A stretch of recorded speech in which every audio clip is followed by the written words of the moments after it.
नमस्कार, आपका बहुत बहुत स्वागत है आरएन टीवी नेशनल में और मैं हूं आपके साथ वर्षा शर्मा। रुक करेंगे मध्य प्रदेश की खबरों की ओर।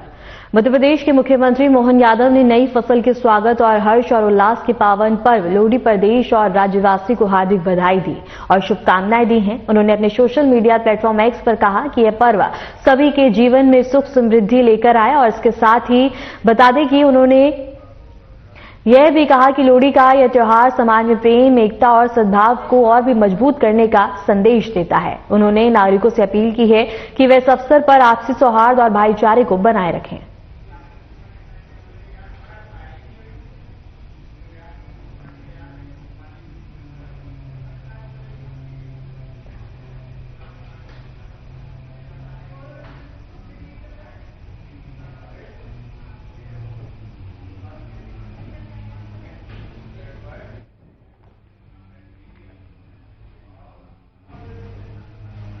मुख्यमंत्री डॉक्टर मोहन यादव की गरिमाई उपस्थिति में रविंद्र भवन में भोपाल में आयोजित मध्य प्रदेश स्टार्टअप समिट 2026 के तहत प्रदेश में बता दें कि स्टार्टअप संस्कृति को मजबूत करने की दिशा में कई अहम पहल की गई है। कार्यक्रम के दौरान विभाग के साथ 4 महत्वपूर्ण समझौता ज्ञापनों पर हस्ताक्षर किए। डॉक्टर मोहन यादव ने 170 से अधिक स्टार्टअप्स को हितलाभ प्रदान किए। वहीं मुख्यमंत्री क्रांति योजना के अंतर्गत 21 स्टार्टअप्स को 8 करोड़ से अधिक की राशि वितरित की गई। मुख्यमंत्री ने नवाचार को बढ़ावा देने वाले विभिन्न स्टार्टअप्स को सम्मानित भी किया और युवाओं को नए विचारों के साथ आगे आने के लिए प्रेरित किया। कार्यक्रम में राज्य भर से आए स्टार्टअप्स उद्यमियों, निवेशकों और विशेषज्ञों ने भाग लिया। इस अवसर पर मंत्रीगण, वरिष्ठ अधिकारी, उद्योग प्रतिनिधि और बड़ी संख्या में युवा उद्यमी उपस्थित रहे। मध्य प्रदेश स्टार्टअप समिट 2026 से प्रदेश में नवाचार, निवेश और रोजगार सृजन को नई दिशा मिलने की उम्मीद जताई जा रही है।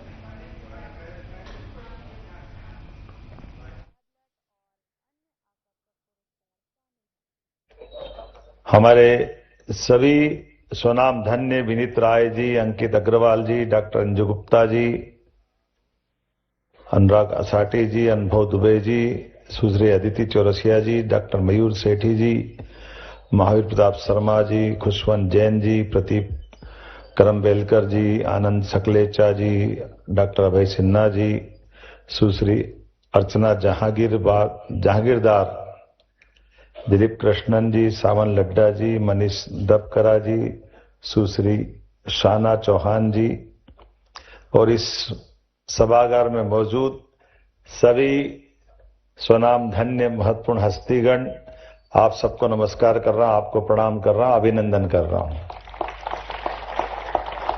स्वामी विवेकानंद जयंती का शुभ अवसर और इस अवसर पर हमारी प्रतिभाओं के बलबूते पर देश और दुनिया में भारत का मान सम्मान बढ़ाने के लिए यशस्वी प्रधानमंत्री श्रीमान नरेंद्र मोदी जी के नेतृत्व में सभी प्रकार के स्टार्टअप को बढ़ावा देने के लिए जो समिट का आयोजन किया गया, मैं माननीय मंत्री चैतन्य कश्यप जी और हमारी सरकार के सभी लोगों को आपके साथ बधाई देता हूं। 2 दिन का ये हमारा एक तरह से मेला वाकई अद्भुत है और खास करके युवा साथियों के द्वारा इस समिट में जिस प्रकार से देश के दिल मध्य प्रदेश में अपनी प्रतिभाओं के प्रदर्शन का अवसर लेकर के ये गौरवान्वित करने का मौका दिया। झीलों की नगरी, वीरों की, महावीरों की अलग अलग प्रकार से मध्य प्रदेश की अतीत की गौरवशाली विरासत की लंबी श्रृंखला है। ऐसे स्थान पर आकर के मैं आज के इस अवसर पर उद्यमिता, व्यापार, नवाचार ये मध्य प्रदेश के संस्कार में है। मैं आप सबका पुनः स्वागत करता हूं, अभिनंदन करता हूं, आपको बधाई देता हूं। भारत में 6 करोड़ से अधिक एमएसएमई है जो देश की जीडीपी में लगभग 30% योगदान देते हैं, कुल निर्यात में 45% की हिस्सेदारी रखते हैं और यही कारण है कि यशस्वी प्रधानमंत्री श्रीमान नरेंद्र मोदी जी के नेतृत्व में भारत चौथी आर्थिक शक्ति बना है। मैं माननीय प्रधानमंत्री जी के माध्यम से आप सबको भी बधाई देता हूं। अपनी क्षमता, योग्यता के बलबूते पर आज भारत ने मुकाम हासिल किया। इसमें हम सब के साथ आप सबकी इस प्रकार की कुशाग्र बुद्धि वाले तमाम स्वनाम धन्य अलग अलग प्रकार के देश भर के सभी लोगों का योगदान है। मैं जब आपसे बात कर रहा हूं तो सच में मैं अतीत के वो कुछ घटनाक्रम भी याद करते देख रहा हूं। आपको अंदाजा होगा इस बात का, हमारे यहाँ एक बहुत बड़े वैज्ञानिक हुए सर जगदीश चंद्र बसु। उनका अपना नाम, उनके अपने काम और उनकी अपनी सोच। यद्यपि ये बात सही है कि सर जगदीश चंद्र बसु को हमारी अपनी पौधों की संवेदनशीलता के बलबूते पर उनको स्वयं को भी इसमें पुरस्कार मिला था कि हाँ, हमारे पौधों में भी प्राण होते हैं, पौधों के अंदर भी जान होती है और पौधे जहर को महसूस करके पीछे हटते हैं। और वो कैस्ट्रोग्राफी के माध्यम से, वर्तमान के उस नए यंत्र के माध्यम से 10,000 गुना ज्यादा मूवमेंट बहुत स्लो होती है, आंखों के सामने पकड़ना मुश्किल जाता। माध्यम से जगदीश चंद्र बसु जी ने इसको सिद्ध किया था।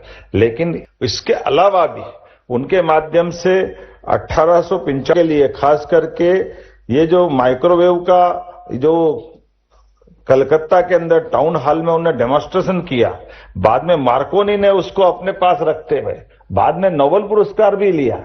लेकिन ये मूल योगदान अगर किसी का था, काल केवल इतना ही रहा कि अपने स्टार्टअप के आधार पर वो इस चीज को, उनकी जो अंतर था सोचने का, उसके कारण से हमारी प्रतिभा को हमारे लोगों ने, एक नहीं उनके किए गए काम को दो लोगों ने, सेमीकंडक्टर के आविष्कार के माध्यम से भी अगर पुरस्कार मिला तो उसके जनक भी वही थे। लेकिन बड़े दुर्भाग्य के साथ इन घटनाओं के बाद भी, आजादी के बाद स्वतंत्र सत्ताओं ने, मुझे इस बात की प्रसन्नता है माननीय प्रधानमंत्री जी के नेतृत्व में अब देश बदल रहा। जोरदार अभिनंदन माननीय नरेंद्र मोदी जी का करें, जिनके माध्यम से हमारे सभी प्रकार की रिसर्च को प्रोत्साहन देते हुए, स्टार्टअप को प्रोत्साहन देने के लिए 2022 में मध्य प्रदेश में इंदौर से एक पोर्टल लॉन्च किया था इसी विभाग के माध्यम से। पहले हमारा विभाग भी इसके मामले में सरकार के लिए जो मूल होगी जनहितैषी, लोक कल्याणकारी जनहितैषी योजनाओं में, हितग्राही योजनाओं में काम करते थे। लेकिन बदलते दौर में इन सब की आवश्यकता है। और कितना अच्छा लगता आज हम जब प्रदर्शनी का उद्घाटन करने गए और क्या क्या कैसे कैसे प्रकार के हमारे युवाओं ने स्टार्टअप दिए। अब बताओ, पान की दुकान पे पान खाने की जरूरत नहीं, इतना अच्छा स्टार्टअप तो मैं यही देखता हूं। एक लौंग को लपेट के पान का सारा पेस्ट दे दिया, बोले लौंग खा लो तो पान खा लिया। कितना बढ़िया आइटम, ये तो यही मिल सकता। कितना अच्छा तरीका। मैंने तो 2-3 लौंग जेब में लेके आया कि ये अच्छा घर वालों को भी खिला के दिखाऊंगा। ये हमारे बच्चों की कल्पनाशीलता की कितने अच्छे प्रमाण है। ऐसे एक नहीं कितने प्रकार से है। जब देख रहे थे कि हम तो सब परेशान है कि पर्यावरण में प्रदूषण के कारण से, सीएसबी और हम भी, वो एक स्टार्टअप में एक मशीन बनाई। मशीन में ईवी के माध्यम से, एक तरह से छोटा ट्रैक्टर है, 1 एकड़ फसल चाहे गेहूं हो चना हो केवल 10 रुपए में काटेगा 1 घंटे के अंदर। वो मशीन चलाएगा, बैटरी चार्ज रहेगी, आराम से फसल कट जाएगी। और मालूम पड़ा कि ज्यादा एकड़ ज्यादा जमीन हो तो एक बैटरी स्पेयर में रख लो। अब ये कितने छोटे छोटे चीजों में काम निपट रही है, इसके कारण से वो जो हमारी नरवाई जलाने की जो संकट रहती है वो नीचे जड़ से ही काट देगा। तो अपने आप एक नहीं, मैं बहुत सारे उल्लेख कर सकता हूं, लेकिन वाकई ये आज के इस दौर में इसी बात की आवश्यकता है। मुझे इस बात की प्रसन्नता, कई सारे मित्रों को हमने पुरस्कार भी दिए, सम्मानित भी किए। और माननीय प्रधानमंत्री जी के नेतृत्व में हमारी सरकार भी, जब से हमारी सरकार का गठन हुआ है, हम सब इन सारी बातों को प्रोत्साहन दे रहे हैं। जीवन की मूलभूत सुविधाओं के साथ साथ हमको इस प्रकार के नवाचारों को भी प्रोत्साहन देने की आवश्यकता है। और भारत को आर्थिक रूप से संपन्न बनाने के लिए हमारे इसी ही सब प्रकार के संवर्धन से काम को हासिल करते हुए आज 4थे नंबर की अर्थव्यवस्था भारत बना है, बहुत जल्दी 3रे नंबर की बनेगा और आने वाले समय में भारत नंबर 1 का बनेगा।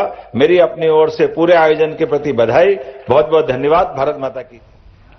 मुख्यमंत्री डॉक्टर मोहन यादव के मुख्य अतिथि में कुशाभाऊ ठाकरे सभागार भोपाल में बता दें कि मध्य प्रदेश अभियान का राज्य स्तरीय शुभारंभ कार्यक्रम आयोजित किया गया। इस अभियान का उद्देश्य ग्रामीण विकास को गति देना और गांव को आत्मनिर्भर बनाकर प्रदेश के विकास को सुनिश्चित करना है। शुभारंभ अवसर पर मुख्यमंत्री डॉक्टर मोहन यादव ने कहा कि ग्रामीण क्षेत्रों का सशक्तिकरण ही प्रदेश की प्रगति की आधारशिला है और सरकार पंचायतों, किसानों, महिलाओं और युवाओं को केंद्र में रखकर विकास योजनाओं को धरातल पर उतारने के लिए प्रतिबद्ध है। उन्होंने कहा कि यह अभियान अभियान गांवों में शिक्षा, स्वास्थ्य, रोजगार और बुनियादी सुविधाओं को मजबूत करेगा। कार्यक्रम में ग्रामीण विकास, स्वच्छता, आजीविका और सामाजिक सहभागिता से जुड़े विभिन्न पहलुओं पर चर्चा की गई। अधिकारियों और योजनाओं के प्रभावी क्रियान्वयन और जन भागीदारी बढ़ाने के निर्देश भी दिए गए। इस अवसर पर मंत्रीगण, जनप्रतिनिधि, वरिष्ठ अधिकारी और विभिन्न जिलों से आए प्रतिनिधि उपस्थित रहे।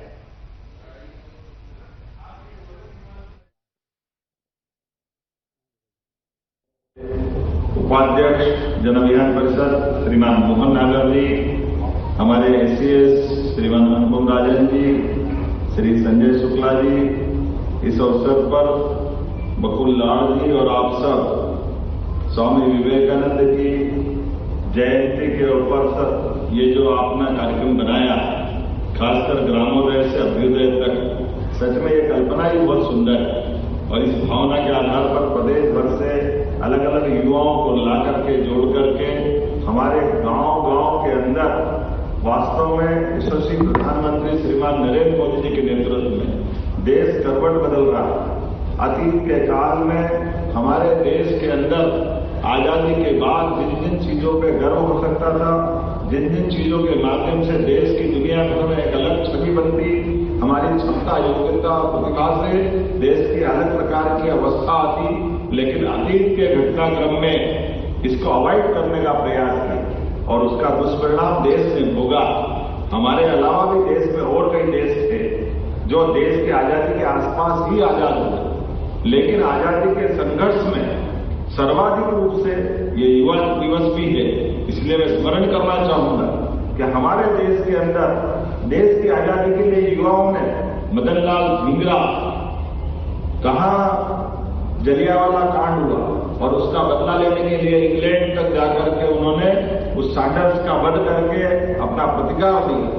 स्वामी विवेकानंद की प्रेरणा से ही देश के कई युवाओं ने, नेताजी सुभाष चंद्र बोस आईसीएस की परीक्षा पास करके उसको लात मार करके देश की आजादी के लिए अपना स्वयं पूरा जीवन देश में लगाया। भगत सिंह, चंद्रशेखर आजाद और तमाम वो युवा क्रांतिकारी 1857 से लेकर के 1947 तक के, और उसके पहले अतीत के कालक्रम में मुझे इस बात की कष्ट भी है, परेशानी भी है और आप भी महसूस करेंगे। आधुनिक संचार साधनों का लाभ लेकर के कहां तो ये होना चाहिए था कि 47 में देश आजाद होता, ऐसे में हमारे सभी युवाओं सहित उस संघर्ष के काल की फिल्में बनती, उसको जनता के सामने लाते, लोक रंजन के माध्यम से देश भर में देशभक्ति का माहौल बनता।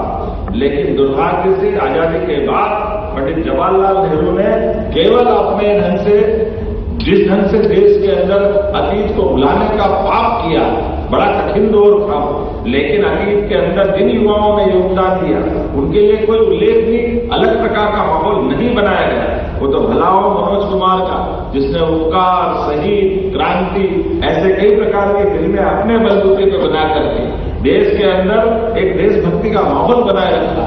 और उसी के समानांतर आप देखो, हमारा बगल का देश जापान परमाणु शक्ति के कारण अमेरिका के बम विस्फोट से उसका एक तरह से दोबारा जीवन हुआ। आज जापान कहां से कहां खड़ा हो गया। उस हमारे बाद का आजाद होने वाला इजराइल अपने देश के युवाओं के भरोसे दुनिया के सामने 3 सर्वाधिक शक्ति संपन्न देश जो अपने देश के विरोधियों से या आतंकवादियों से निपटने में उनके घर में जाकर मारने की हिम्मत रखते हैं, ऐसा इजराइल देश भी हमारे सामने उदाहरण है। मुझे इस बात की प्रसन्नता है, ये तीसरा देश माननीय प्रधानमंत्री के नेतृत्व में भारत भी बना है जिसने अपने दुश्मनों से निपटने के लिए पाकिस्तान में घर में घुस के मार कर हमारे देश का मान बढ़ाया, सम्मान बढ़ाया, आर्थिक रूप से ताकत संपन्न किया और वो सारे घटनाक्रम किए। इसीलिए गांव के अंदर ग्रामोदय से अभ्युदय तक हम केवल सड़क, बिजली, पानी, इंफ्रास्ट्रक्चर के लिए नहीं, देश के स्वाभिमान के लिए, देश की सांस्कृतिक विरासत पे गर्व करने के प्रत्येक अवसर को सामने रख करके हमारा जीवन आदर्श बने, जीवन के साथ भारत की विरासत को दुनिया के रूप में स्थापित करें, दुनिया के सामने उसको ले जाएं। इसलिए आज मैं इसको भी स्मरण करना चाहूंगा, माननीय प्रधानमंत्री जी ने कितने प्रकार से काम किए और अभी तक लगातार कर रहे हैं। एक तरफ वो सभी युवाओं के लिए उनका जीवन बेहतर बने तो सभी नवाचार करते हैं, उसमें भी काम कर रहे हैं और विरासत के मामले में 1947 में देश आजाद हुआ। सोमनाथ के मंदिर को ध्वस्त करने के प्रयास 1000 साल पहले हुए थे, लेकिन सरदार वल्लभ भाई पटेल के माध्यम से सोमनाथ का मंदिर, हमारे 12 ज्योतिर्लिंग में सर्वाधिक आदर का मंदिर, आज वो चट्टान की तरह सीना तान करके दुनिया के सामने मिटाने वाले मिट गए, लेकिन सोमनाथ की ध्वजा लहरा रही है, वो आनंद सबको दे रहे हैं। इसलिए उस सोमनाथ के घटनाओं को उनको देश न भूले, दुनिया के सामने वो बर्बरता वापस लाने के लिए ये कट्टरवादी मानसिकता के खिलाफ हमारी सर्व समाज को लिए साथ आगे है बढ़ते जाना की भावना के आधार पर देश की अपनी अंदर की अच्छाइयों को सामने लाने के लिए आज मोदी जी सौराष्ट्र के अंदर 1 साल का पूरा कार्यक्रम सोमनाथ के आधार पर मनाने जा रहे हैं। ऐसे ही हमारे लिए सौभाग्य की बात, अयोध्या में भगवान श्री राम मुस्कुरा रहे हैं। ये हमारे विरासत से हमारे विकास की तरफ बढ़ने वाले कदम के कुछ कम मापदंड है कि हम अतीत के गौरवशाली पक्ष में एक बहुसंख्यक समाज की भावनाओं का सम्मान कराते हुए न्यायालय के निर्णय को लागू करा करके सरकार के अंदर लोकतंत्र की सच्ची भावना को पुनर्स्थापित करने का जो प्रयास माननीय मोदी जी के माध्यम से चल रहा है। जन अभियान परिषद शासन की और समाज के बीच की दूरी है, दोनों के बीच में काम करने का, समाज को भी प्रेरित करना और सरकार की योजनाओं के क्रियान्वयन में मदद करना। इसलिए उम्मीद करता हूं कि ग्रामोदय से अभ्युदय की भावना निश्चित रूप से बलवती होगी। मेरी अपनी ओर से आप सबका अभिनंदन, वंदन। थोड़ा विनम्रता के साथ मेरी आज अत्यंत कठिनाई थी, माननीय अध्यक्ष जी, हमने ये निर्णय किया था कि हम अपने बिना ही आपका कार्यक्रम चलेगा, क्योंकि जन अभियान है तो चलना ही चाहिए और स्वामी विवेकानंद जी तो क्यों नहीं चलना चाहिए, लेकिन माननीय नागर जी का आग्रह था कि नहीं आपको जरूर आना चाहिए, इसलिए उनका आग्रह को कैसे ठुकरा सकते थे, थोड़ा समय देके जरूर आए, लेकिन आपका पूरा कार्यक्रम पूरे आनंद से मनेगा। जो तय है वो सब करना, हमारी तरफ से शुभकामना है, बधाई, बहुत बहुत धन्यवाद। भारत माता की जय।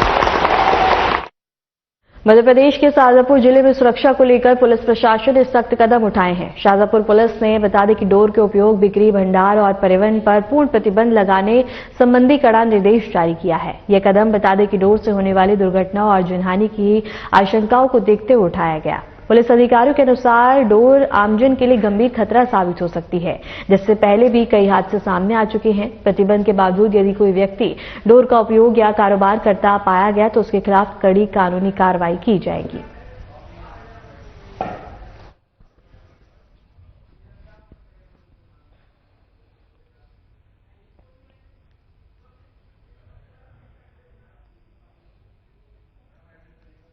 और इसके साथ ही शाजापुर से ये खबर हम आपको बता रहे हैं, जहां उपयोग पर कानूनी कार्रवाई की जाएगी।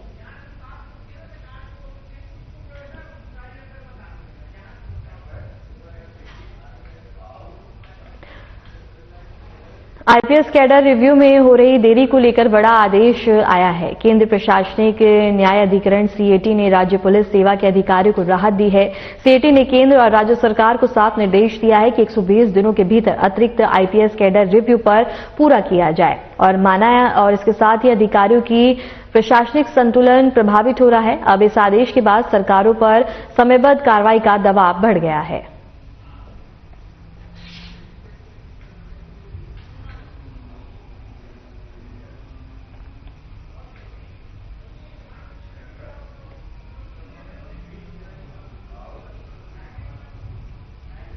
गुना में सफाई कर्मियों ने अपनी मांगों को लेकर मोर्चा खोल दिया। वेतन भुगतान में देरी से नाराज सफाई कर्मी धरने पर बैठ गए हैं। कर्मचारियों का आरोप है कि संक्रांति से पहले भी उन्हें वेतन नहीं मिला है, जिसके चलते उनके सामने आर्थिक संकट खड़ा हो गया। वेतन भुगतान समेत कई मांगों को लेकर चल रहे इस प्रदर्शन से अब प्रशासन पर दबाव बढ़ता जा रहा है।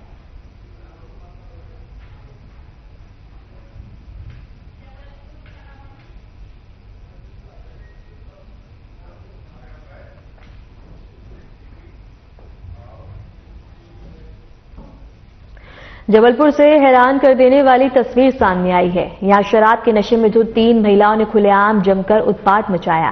आरोप है कि पशु अस्पताल के सामने सड़क पर बैठकर शराब पी गई और उसके बाद घंटों तक हंगामा करती रही। इस दौरान एक महिला बेहोश होकर बीच सड़क पर गिर पड़ी, जिससे मौके पर अफरा तफरी का माहौल और भी ज्यादा बढ़ गया।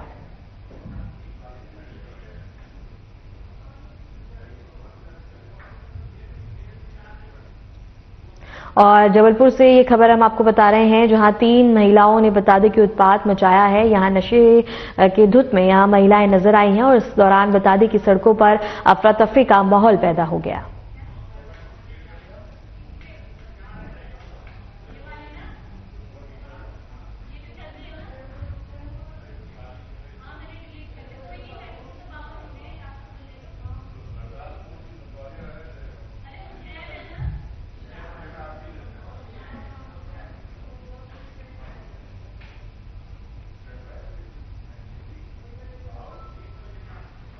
मध्य प्रदेश के उज्जैन स्थित विश्व प्रसिद्ध महाकालेश्वर मंदिर में सुबह माघ कृष्ण पक्ष दशमी के अवसर पर भस्म आरती के दर्शन के लिए हजारों श्रद्धालु देखने को मिले। तड़के सुबह से ही मंदिर परिसर में भक्तों की लंबी कतारें देखने को मिली। भस्म आरती के दौरान भगवान महाकाल के अलौकिक श्रृंगार और मंत्रों से पूरा मंदिर परिसर भक्तिमय वातावरण में डूबा रहा। देश प्रदेश के विभिन्न हिस्सों से पहुंचे श्रद्धालुओं ने दर्शन कर पूजा अर्चना की और सुख समृद्धि की कामना की। श्रद्धालुओं की भारी भीड़ को देखते हुए मंदिर प्रशासन और पुलिस द्वारा सुरक्षा एवं व्यवस्थाओं के पुख्ता इंतजाम किए गए थे। दर्शन को सुचारू बनाए रखने के लिए प्रवेश और निकास मार्ग अलग अलग रखे गए, वहीं पर्याप्त संख्या में सुरक्षाकर्मी भी तैनात रहे। और उज्जैन से एक खबर हम आपको बता रहे हैं, जहां विश्व प्रसिद्ध महाकालेश्वर मंदिर में भस्म आरती के दौरान श्रद्धालुओं की भारी भीड़ देखने को मिली और इसके साथ ही मंदिर परिसर में श्रद्धालुओं के लिए तमाम व्यवस्था की गई ताकि श्रद्धालुओं को दर्शन करने के दौरान कोई भी असुविधा न हो। और इसके साथ ही लंबी लंबी कतारों में लगकर भक्त अपनी अपनी बारी का इंतजार करते हुए नजर आए। यहां सभी ने अलौकिक श्रृंगार से स्वरूप बता दें कि बाबा महाकाल के दर्शन किए।